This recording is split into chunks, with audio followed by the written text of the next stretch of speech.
Okay, everybody ready? Ready? Almost? Okay. Okay, so good morning, everyone.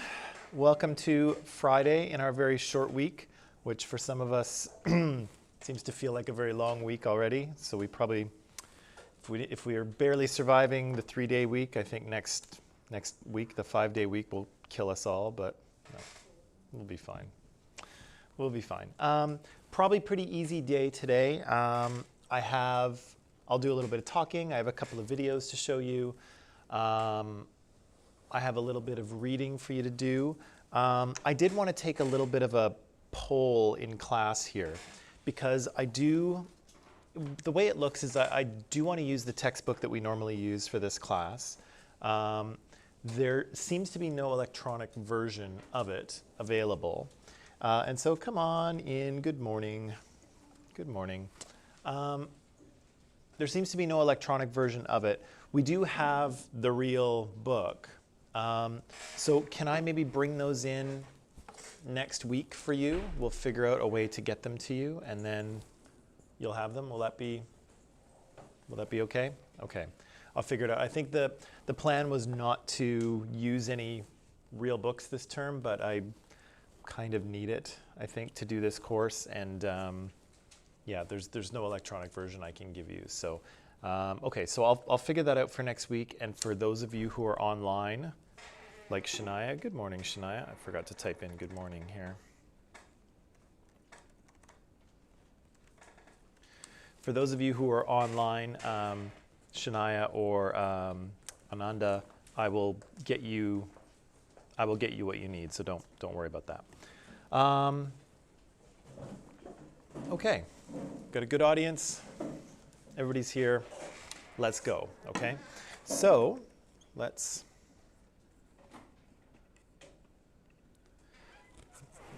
go here. Okay, so yesterday we were talking, we started off the whole class talking about what history was. And we said that history is often, facts and dates and things like that. But I was trying to say that history is more than that. History is narrative. History is story, right? And those stories help us to analyze the past and kind of understand what it means. And so we said that historians will often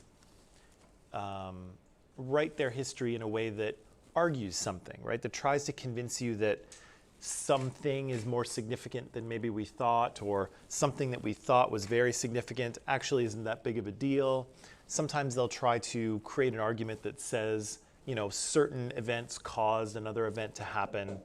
And so all of these are arguments, which we'll talk about next week, but they're also stories, right? They're stories that give us meaning, because the past as just a collection of dates and facts and people, it doesn't really add up to anything, right? There's nothing really to learn from a bunch of facts unless you put them together in some sort of story, right? In some sort of or some sort of argument that hopefully means something, right? And we talked a little bit about objectivity and bias yesterday, and many of us like to think that history is, it's all fact, it's unbiased. This is what happened, this is the person or people who did this thing, and that's it, right? But that's not really the case either, right? We said that there's two kinds of sources that we get history from, primary and secondary, and both of them are biased. Neither of them are entirely objective, right? We said that, whoops, I'll go back here. We said that primary sources are not unbiased. We said that they're not objective because people are only speaking from their own experience, right? Just because someone or something comes from the time period that you're studying, it doesn't mean that people know everything, right? And my example of that was my tell-all biography of Justin Trudeau, right? I lived at the same time and in the same country as this guy, but I don't know him, right? So there are certain things I can say about him, right? I can say, what he said on the news, and I might be able to say what people generally think of Trudeau in my conversations with people, but I don't know him personally, and so I can't write about that, right?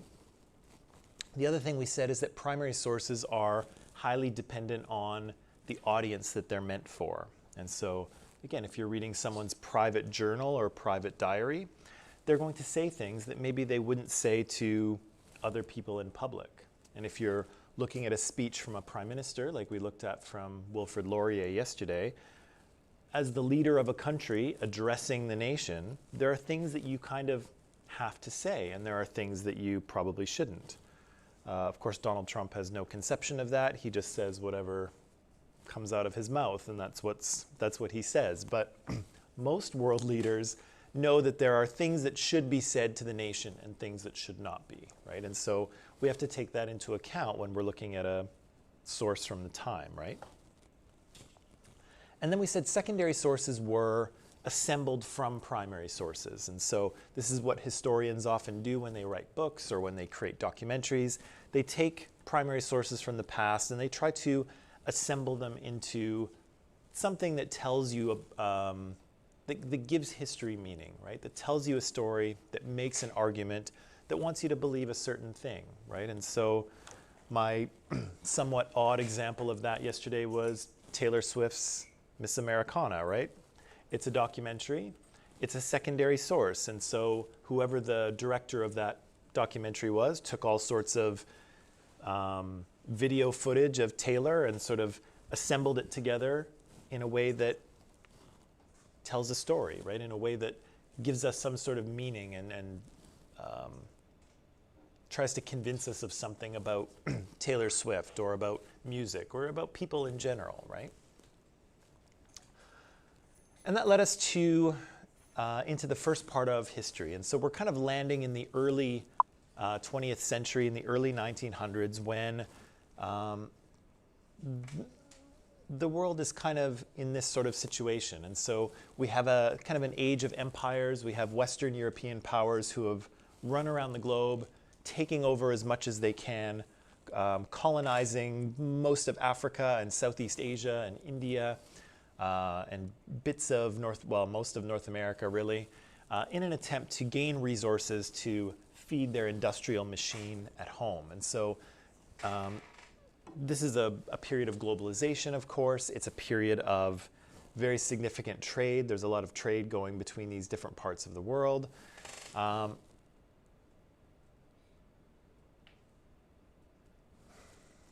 was the next thing I was going to say?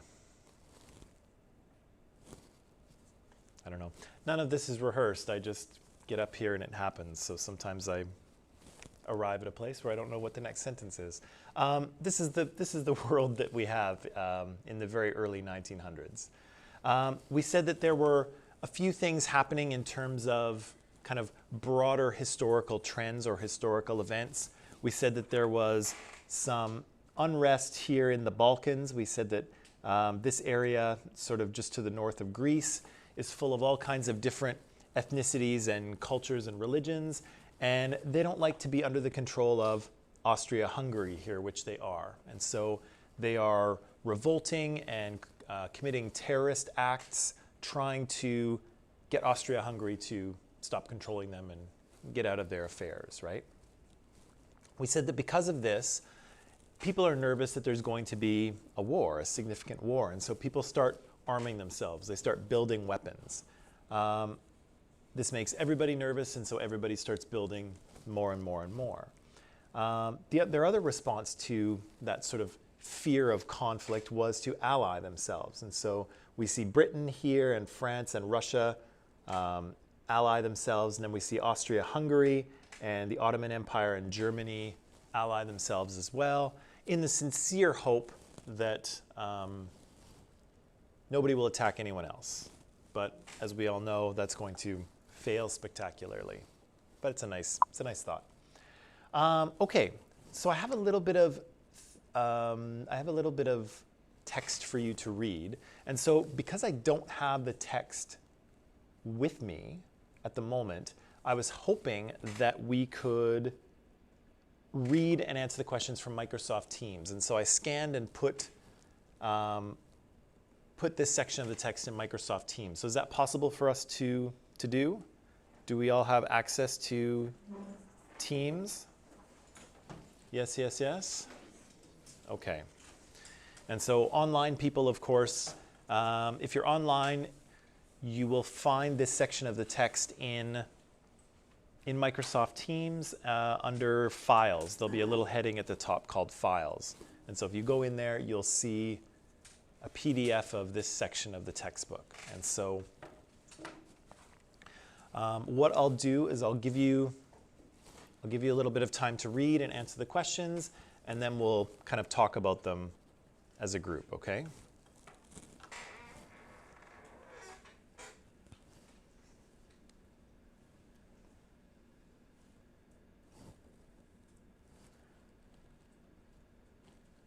Let's see now.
Okay, people, I know you might not be 100% done, but that's okay.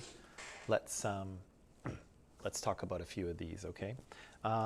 Before we do that, one of our online students, Ayushi, had a good question about yesterday and about today. It was about that Justin Trudeau biography that I will one day write. Ayushi says here, so what if I, Mike Metcalf, don't know Justin Trudeau, which I don't, but if I write an article or a book considering every perspective of the person, is that primary source still considered biased? So that's a good question, right? And so it is in the way that it depends what I write, okay? And so it has to, again, it has to do with my audience. It has to do with the purpose for writing the biography, and it has to do with what I can possibly know, right? So if I write a very responsible book, if I do all of my research and I look at if I do interviews and if I look at all of the sort of media recordings that I have of Justin Trudeau, and I say in my book, I say what I'm able to know and I don't say things that I'm not able to know, then that's kind of a responsible use, right? But that would be in that case, that would be kind of more of a secondary source, right? Because I'm assembling things I'm assembling primary sources, interviews, video footage, interviews that he's had, and I'm assembling them into a secondary source. And so does it have some bias? Well, yes. I mean, I am writing for the public. I am writing a book that I hope will make money and will entertain people. But it kind of depends. In this case, the bias depends what my purpose is for writing it. So if I want to take Justin Trudeau down and expose him as, I don't know, a fraud or something like that, then yeah, there would be bias, right? Because my purpose is to destroy him, kind of thing. But if I'm responsible, then there will be kind of less bias, right? If I'm just trying to offer a very comprehensive portrait of who Justin Trudeau is based on the things that I can know, then the bias will be less, right? So it depends on what I'm trying to say, and it depends on the reason I'm saying it, and it depends on who I'm saying it to, right? And so that's what's tricky about evaluating bias. We have to kind of think about all these things, about who's saying something. Are they able to know about the things that they're talking about, and who are they saying it to, and why, right? So that's how it becomes kind of tricky. And so my forthcoming Trudeau biography could be heavily biased, right? Depending on what I choose to say and how I choose to say it, or it could be significantly less biased. It could be very responsible and an as accurate a portrait of this man as I can create without actually knowing him, right? So it really depends on what I choose to say in that. And so we have to kind of think about all those things when we're evaluating a source, right? Who's saying it? Can they know? Do they know about the things that they're saying? Who are they saying it to? And why are they saying it in the first place? And so, yeah, my Trudeau biography could be very heavily biased, or it could be actually reasonably objective. Depends how I write it. Okay. Speaking of which, the textbook here that we'll read, you probably haven't read enough of it to pick it up yet, or maybe you have. But the textbook itself is somewhat biased as well, right? Because by the time we're finished with it, we won't read the whole thing, obviously, but by the time we're finished with it, you'll see that it is reasonably Western-centric. So it's going to pay a lot more attention to Western countries like Britain and France and Germany. As you read through, you're not going to hear a lot about the Ottoman Empire, even though they're involved in this war. The book is going to kind of skip over it. And the book is going to talk about Canada and Western Canada probably more than you might think. But of course, it's a Canadian textbook. It's made for Canadian students, and so they're kind of telling the story of world history in a somewhat objective way, but from a Western standpoint and from a Western Canadian standpoint. And so if you read this section, you'll see that they mentioned Western Canada as a place that Britain was settling to help produce food. And that's very, very true. There's probably better examples of British and European colonialism during this period, but of course they talk about Western Canada because that's who the book is made for, right? It's made for Western Canadians. So, even this book will try to be objective, but it's also got some bias. It's talking to Western Canadian students, and so it's going to try and give them things that they might be interested in about Western Canada. Okay? So hopefully that helps there. Okay, so help me out, people. For question 1, it says, how does industrialization affect the global power structure? Just shout it out. Not all at once. Not all at once. What is industrialization to start with? Yeah, so certain Western European countries start to produce factories, right? So how does that affect the balance of power worldwide? So when they produced factories, they started to make goods faster and faster. And so one of the goods they started to make faster was weapons and ammunition and stuff like that. So the military got much stronger, and they had to, they went out for finding resources on other places. Mm-hmm. So they made these ways, the lifelines as they call them, Mm-hmm. railways or ways on the sea. Yeah. So they had to be protected by fleets and armies, and as everyone else were getting stronger, so they had to also get their fleets and armies stronger and stronger. So eventually the balance of power shifted. Yeah. To protect the ways to produce. Right. Yeah, right. Do we want to add to that a little bit? Does anyone have some additional thoughts that they want to add? So Ahmed said that, yeah, we have certain countries that will industrialize, and that's going to make them very technologically powerful. It's going to make them very wealthy, and it's going to allow them to, that technology and wealth is going to allow them to kind of flex their muscles around the world, right? And so we have kind of two things happening as they move around the world to colonize and to create trade networks. Those Western European countries become stronger and more powerful, but at the same time, they are weakening the countries that they colonize, right? Because they're going in there, they're fighting wars, they're taking control of these countries, and so kind of two things are happening, right? Some countries are becoming stronger, and then they're kind of making other countries weaker at the same time, right? So this is what kind of sets up this sort of global power structure in this period, is that period of industrialization, of colonization, of imperialism. That's what's going to create the world that we're going into, right? And so you could very easily, I think, make a case. You could very easily make a case that without industrialization, we wouldn't be living in the world that we're living in, and the countries that became powerful in that period wouldn't have been, right? Britain is a tiny island, right? It's a tiny island full of people, and without their industrialization, without their sort of technological and economic power in that period, they probably wouldn't be anything, right? But because of that, they become immensely powerful, right? What about how did the Balkan Wars contribute to the outbreak of the First World War? I think we kind of know this, but tell me anyway, because I like to hear the sound of your voice. How did the Balkan Wars contribute to the beginning of World War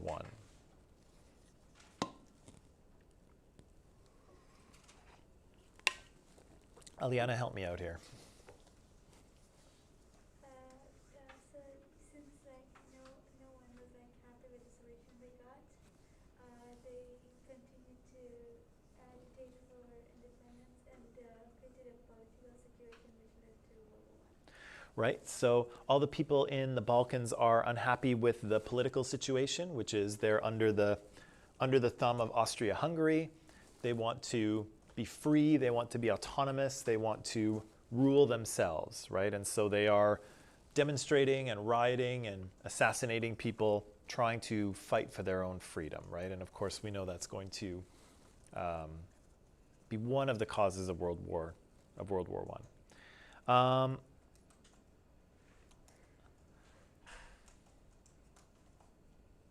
Kind of an easy question, I guess. So why did the assassination of Franz Ferdinand precipitate the war? So why does this assassination kick off World War I? What's that? Did I I skipped number 3. Oops, sorry. Let me go back.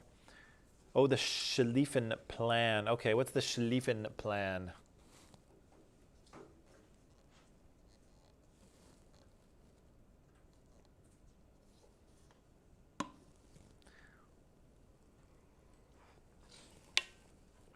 Just so you're aware, I can wait a really long time for an answer, so you may as well just tell me. Because I can wait for like minutes and minutes and minutes until everybody gets like really uncomfortable. So you can just throw it out there. Amanda? No? Don't know? You know. No? What's this Schlieffen Plan? It's Germany's plan. What are they? No, but they do that first, right? So they're increasing their weaponry because they see that their allies. They see that their next door neighbors are doing the same thing, right? So Germany gets a little bit nervous and they arm themselves. But then they come up with this Schlieffen Plan because they're worried they're going to be attacked. B? No? Nope, it's after the alliance thing.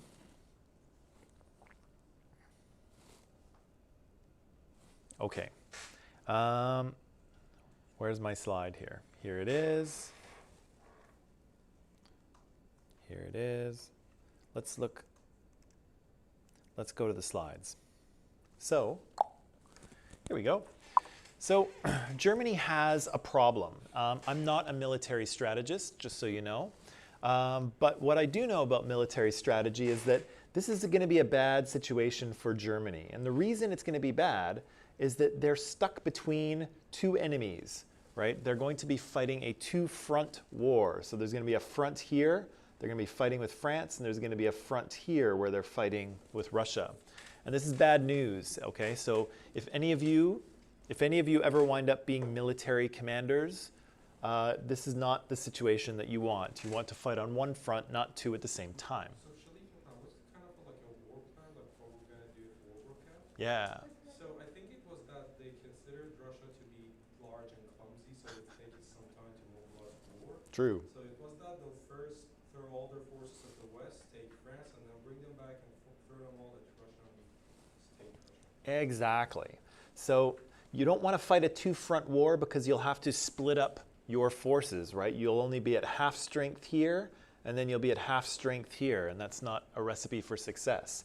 So Germany counts on the fact that Russia is going to take a long time to march from Petrograd here, which is currently St. Petersburg, all the way into Germany. And so their plan is to knock France out of the action. But Russia has some kind of an internal turmoil with that.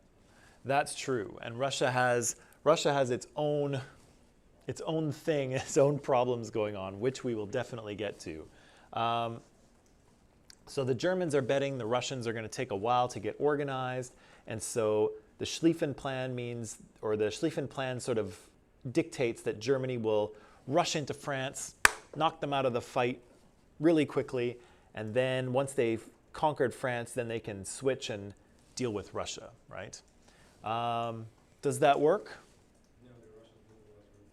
The Russians mobilize really fast, so that's unexpected. And do they knock France out of the war immediately? Well, they get up to like 90 kilometers outside of Paris, but then the Brits showed in, Yep. and they send a telegraph to Mexico saying, wouldn't it be crazy if you attack the US? Then the US jumps in and they get kicked back all the way to Germany. Right. Did they mention the Mexico thing in the textbook, or is that yours? No, I haven't. Okay. Yeah, the Mexico thing is something else. Or no, wait. I think that's World War II. No, that's World War I. Britain intercepts that telegraph. They take it to show it to the U.S. and because up to that point the U.S. was like a part of the U.S. was greatly like German ethnicity. So when the war broke out, they were like, "Yay, Germany!" And then they committed monstrosities in Belgium. So they kind of like shifted a bit less toward the German side. And then the telegraph came in and they were like, "Okay, that's it." Bring it on. Okay, that does sound familiar. Right, so France is not, the Schlieffen Plan, France is not knocked out of the war, right? They get close to Paris, but then they settle into a front. They settle into trench warfare, which I have a little video to show you after. And basically that's about it for the Western Front. Both sides dig into their trenches. They shoot at each other for the next 4 years. Thousands and thousands of people will die, and really not much will happen. It's kind of it's a very underwhelming result. So France is not knocked out of the war. They sort of create a front and then they just fight it out for the rest of the 4 years and nothing really happens. But then they have to deal with Germany, right? Russia, sorry, they have to deal with Russia. Fourth question, so why does this assassination of Franz Ferdinand kick off this war? Why does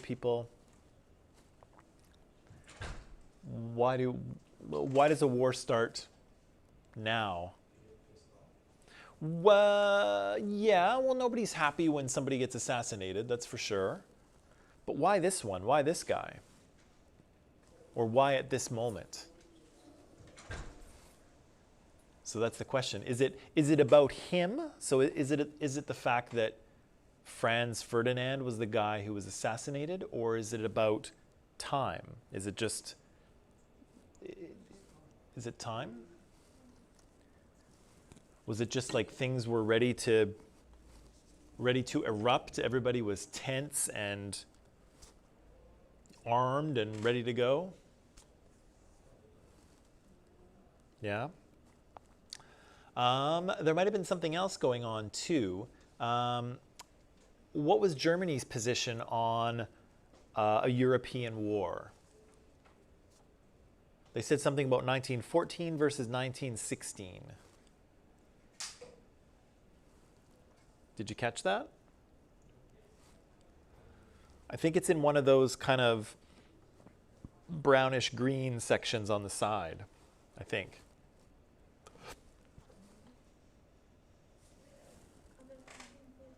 What's that?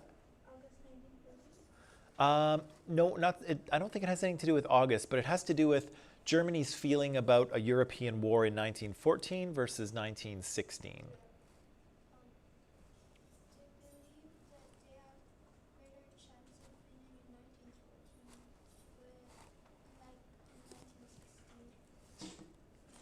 Yeah.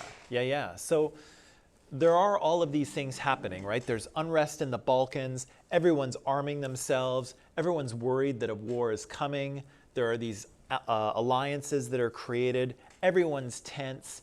And Germany has the feeling that, if they wait another 2 years, that France and Britain will be so powerful militarily that Germany won't be able to win.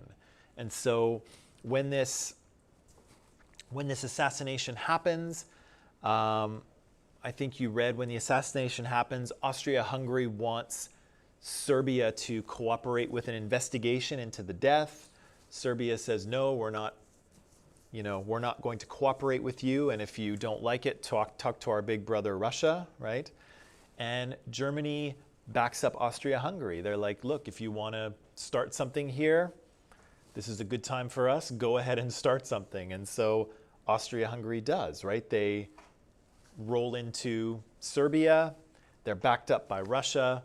Austria-Hungary is backed up by Germany. And suddenly everyone gets pulled in, right? All of those alliances get activated, and suddenly everyone's at war with everyone else, kind of over Franz Ferdinand, but nobody really cares about him anyway, right? So it's just, it's kind of it's a reality of the situation that everyone is in, right? So I don't think it's so much because of him. I think it's because of I think it's just because of the time period, right? It's Just one question. yeah. When does Italy get pulled in on the Allies side? Because I remember, like, well, from what video I watched, it said that Italy was promised some land in the Balkans and stuff, and so they got greedy and said, okay, we want to join. Yeah, I'm not positive exactly when that happens. Yeah, maybe we can look into that one, but I'm not entirely sure when Italy gets pulled in. Unfortunately, they're going to leave disappointed because they won't get what they want. But that's spoiler alert. Okay, let me look. Oh, okay. How does the formation of Germany in 1870 affect the European balance of power? What are they talking about there?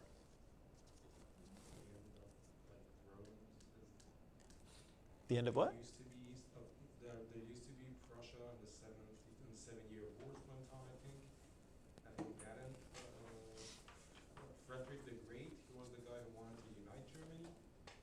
At that time, it was Prussia. And when that happened, I think because the Prussians and the British were on one side, the French, the Russians, I believe, and I think the Spanish were on the other side. Mm-hmm.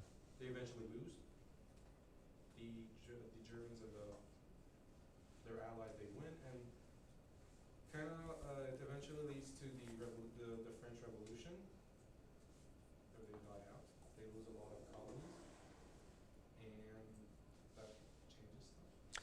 Yeah, there's a long history there, right? There's a long history, but to kind of compress it and to get what we're looking for here, yeah, Germany is not united for the 1800s. It's actually a bunch of little kingdoms, and so Germany doesn't really exist. There's all these kind of kingdoms, and through the 1800s they are unified, and eventually in 1870 they become one single country. And as the textbook points out, it's a country with 60 million people. And so in the past, European powers were very happy to just have Germany as a bunch of little kingdoms because they were much easier to deal with. They weren't a threat individually because they were so small.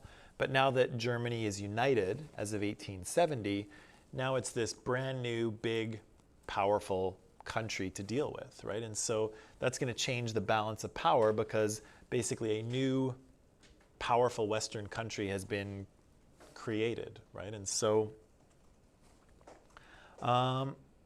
the other thing they mentioned too, and that we should probably remember, is that everybody in this period is trying to acquire overseas colonies, right? So they're taking over Africa and Southeast Asia and India and North and South America. Countries are looking for colonies to get raw materials from, but also to export their finished products to. But Germany is a little late to the game, okay?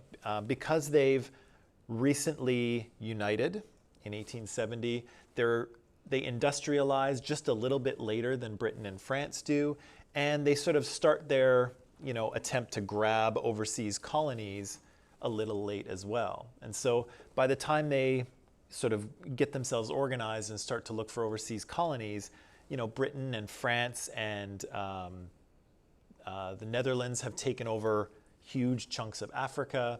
India is already controlled by the British. And so the Germans have to kind of look really hard to find places that they can actually access and take over.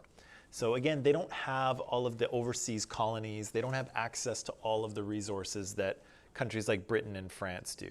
And again, it's just because they're a little bit late to the game, and these other powers have run around the world and grabbed as much as they could before Germany got to it, right? So Germany is at a bit of a disadvantage because they just don't have the access to resources that countries like Britain and France do prior to the war. Okay, time for a break? Yeah, I think so. Okay, let's take a little break, and we'll come back in about 10 minutes, okay?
Okay, and we're back.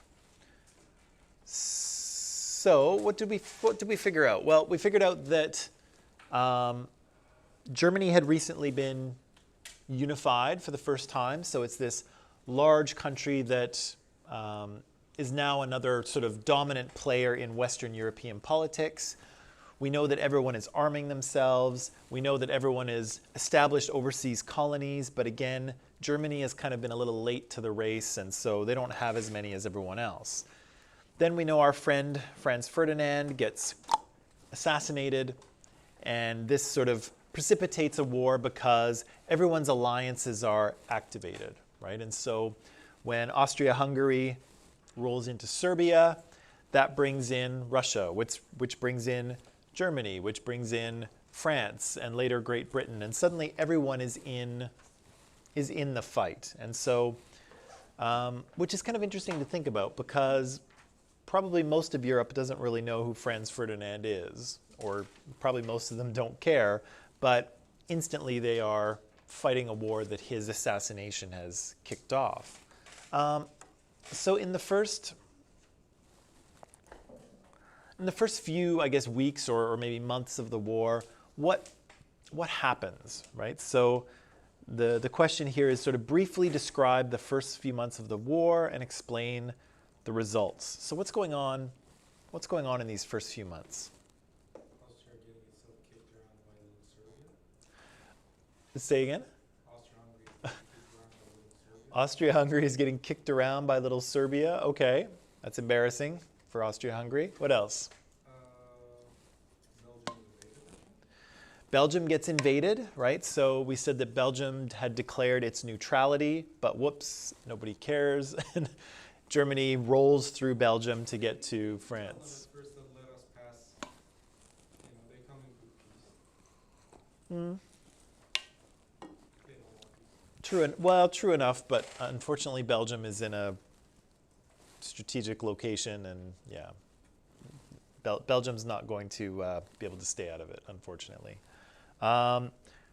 Right, so we see the Germans roll through Belgium into France. What else do we see happening in the first few months of the war? The Russians are coming, yep. The Russians show up earlier than expected. The British also show up after Belgium got them. The British show up, right? And if I recall, that was something that the Germans didn't expect either, right? They didn't expect the British to intervene, but they do, right? What else? What else? Do the Ottomans do anything? I suspect so, but they don't really mention it. They don't really mention it in the book, right? I didn't get that far. Yeah, and it's a good question. That's a part of kind of the World War I experience that I don't have a lot of background in. I know they're definitely fighting in sort of Eastern Europe and in sort of Turkey and that area. I just remembered. So the Ottomans, they also kind of like, there are two parts, like say two parties, two groups in the Ottoman state. One group says, okay, we don't want war. The others say that we do want war, and since the majority is the ones that doesn't want war, those who want war take your fleet and attack the Russian coast on the Black Sea.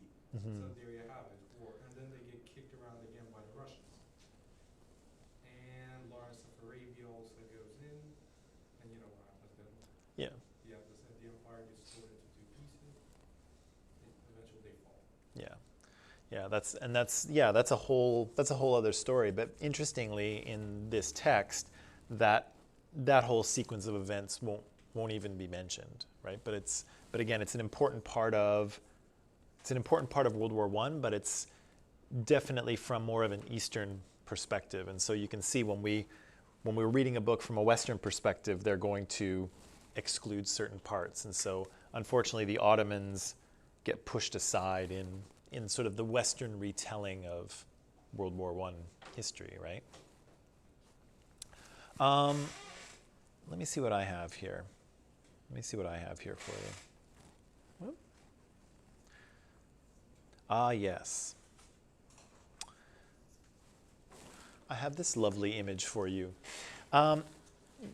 This is, the reason I have this here, this is clearly not a World War I painting, right? This is warfare in the 1800s. And so you would have seen people go to war, you would have seen people go to war like this anywhere prior to World War I. Well, yes. And this is, of course, the problem for a couple of reasons. So when World War I breaks out, and this is true, I think this is true of probably all the Western nations, but it's definitely true of Canada. Many young men are very eager to sign up, okay? And so everybody declares war on everyone else. World War I is on, and countries start to look for volunteers, and huge numbers of young men sign up to go to war. I think here in Canada, something like 25,000 young men sign up to go to war. And the reason they do it is because, in part, they're picturing something that looks like this, right? And so this was warfare prior to World War I. This was the kind of warfare and war stories that young men were used to, where, you know, you sort of gloriously rode onto the battlefield like that guy on his horse. You charged at the enemy.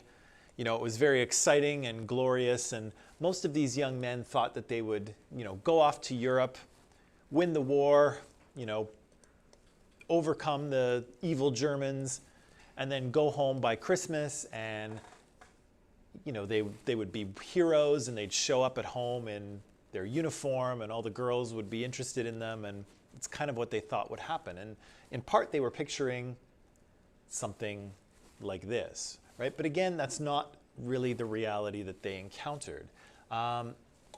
Since the late 1800s, when people were fighting wars like this, there'd been a huge amount of technological change, right? Things had industrialized. And so now we had these countries like Britain and France and Germany and Russia producing huge amounts of war technology, right? Technology that was very efficient at killing people, right? These muskets that these guys are carrying, they're very inefficient at killing people, right? If you shoot one of these muskets, if you shoot one of these rifles, they were very inaccurate. The bullets didn't travel very far. And once you shot your one bullet, it probably took you about a minute or two to reload it. And so imagine being on the battlefield, shooting once, and then needing 2 minutes to reload your gun while people are shooting at you. So highly inefficient ways of killing people. But of course, by the time we get to World War I, the technology is advanced and it's much better at killing people.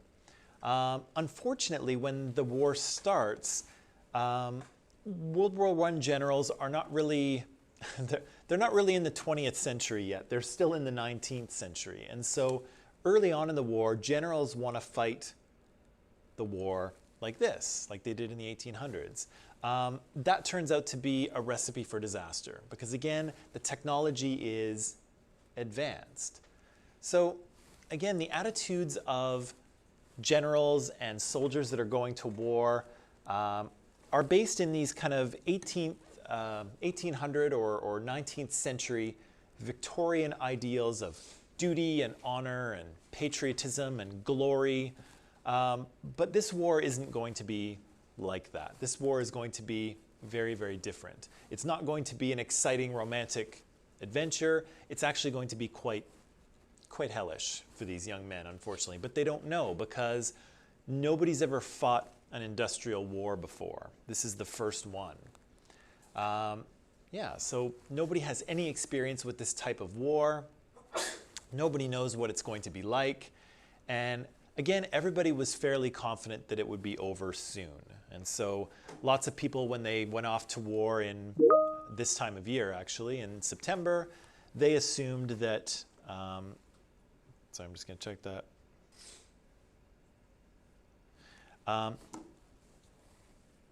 They assumed that they'd be home by Christmas, right? And as you know, whoops, No, they're not going to be home for 4 years if they ever come home at all. So we see a lot of brand new technology introduced into the theater of war, if you will.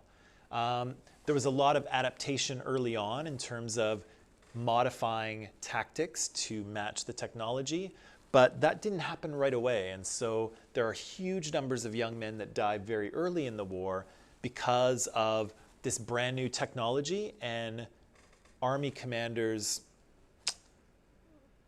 reluctance to change their strategy, the strategies that they want to use.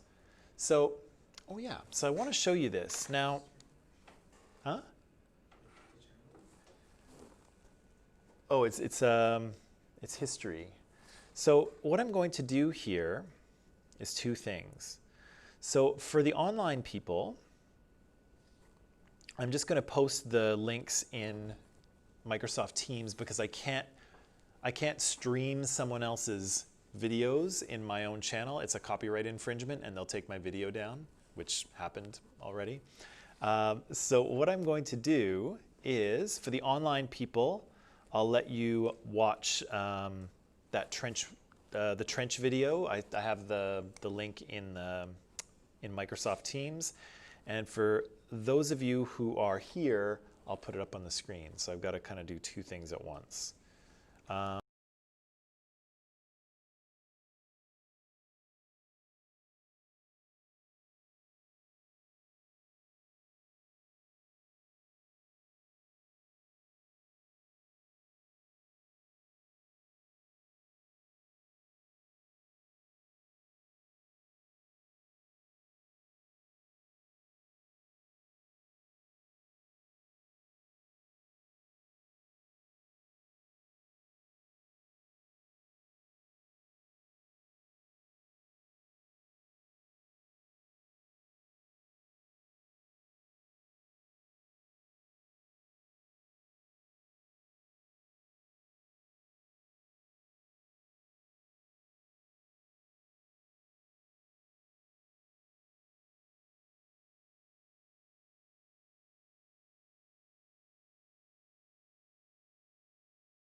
Okay, so as you can see in the video, this is not the war that these young men signed up for, right? They signed up for the picture I showed you before where everyone's charging across a green field, you know, for glory and country, right? It's very romantic, it's very exciting, but of course what we see in the video is that it's really not that way at all. These young men are just kind of stuck in the mud. If you stick your head up above the trench, it's probably going to get blown off with a machine gun. So everybody is just kind of hunkered down for months and months at a time. And really, like I mentioned, no progress is made. And so the trenches are kind of dug at one point early on in the war, and really they don't move very much. Nobody really gains any ground. And so you can imagine these young men are just kind of sitting there waiting for their number to come up, right? They're not losing the war, but they're not winning the war. Nothing seems to be happening, and you know, men are dying. And so you hear that young man writing home to his mom saying, yeah, I'm not dead yet, but it's just a matter of time, right? Because you're just sitting there in the mud waiting for your unlucky day, right? Which is pretty hard, right? You can imagine the mental health challenges that you would, not that people were talking about mental health challenges in 1914, but you can imagine what it would have been like, right? It would have been this kind of awful existence. There's no, you know, it's not heroic, it's not glorious, it's kind of just awful, right? Okay, so we have about 5 minutes left here. I've got another video to show you, but I'm gonna, for the online people, I'm gonna end the class now. I just wanna, yeah, I'm gonna end the class now, and I'll see, online people, I'll see you on Monday morning at 8 o'clock our time, okay? So thank you for being here, online people, and if you have questions, of course, you can email me or Teams message me. I will post the lecture slides on Student Portal hopefully later today. And yeah, if you have questions, you can let me know, but I'm gonna send you off now, okay? So thank you and have a good weekend.